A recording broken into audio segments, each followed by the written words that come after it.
महोदय, मैं इस बात पर भी जोर देना चाहूँगा कि इस स्थिति का वास्तविक हल बेहोशी की दवा देकर नहीं किया जा सकता। इससे रोग के लक्षणों की उग्रता को तो कुछ समय के लिए भूला जा सकता है, पर अंततः तो रोग बढ़ ही जाता है। सभी जगह राजनीतिज्ञों की इस उलझन को मैं समझता हूँ, जो बड़े उपायों पर सच्ची सहमति न होने के अभाव में तात्कालिक लाभ के उपायों को ही प्राथमिकता देने लगते हैं। इसलिए आज वास्तविक आवश्यकता इस बात की है कि लोगों और परिवारों को जल्दी से लाभ पहुंचाने के उपायों में और पूरे समाज को लाभ पहुंचाने वाले दीर्घकालीन उपायों के बीच सामंजस्य और तालमेल स्थापित किया जाए, क्योंकि अप्रत्यक्ष ढंग से उनसे भी लोगों और व्यक्तियों को लाभ पहुंचता है। इसलिए हमारा कार्यक्रम ऐसा होना चाहिए जो व्यक्ति, परिवार और समाज सभी के लिए उपयुक्त हो और माइक्रो स्तर पर तीनों तरफ चलने वाले हमारे प्रयास एक ओर मिल जाएं।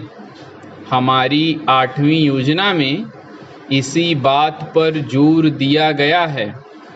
इस योजना में ग्रामीण विकास की राशि में भारी वृद्धि की गई है, जो 11,000 करोड़ रुपए से बढ़कर 30,000 करोड़ रुपए कर दी गई है। इसमें जिन कार्यक्रमों को शामिल किया गया है उनमें रोजगार पैदा करना, रोजगार का आश्वासन देना, समन्वित बाल विकास योजना, टीकाकरण, शिक्षा और अन्य कई सामाजिक आवश्यकताएं पूरी करने वाली योजनाएं भी शामिल हैं। इस बात की आवश्यकता हमेशा बनी रहती है कि समय समय पर लोगों की ज़रूरतों और मांगों को देखते हुए उनमें हमेशा यथोचित सामंजस्य किया जाना चाहिए। तथापि केवल इतना ही पर्याप्त नहीं होता कि योजनाएं शुरू कर दी जाएं।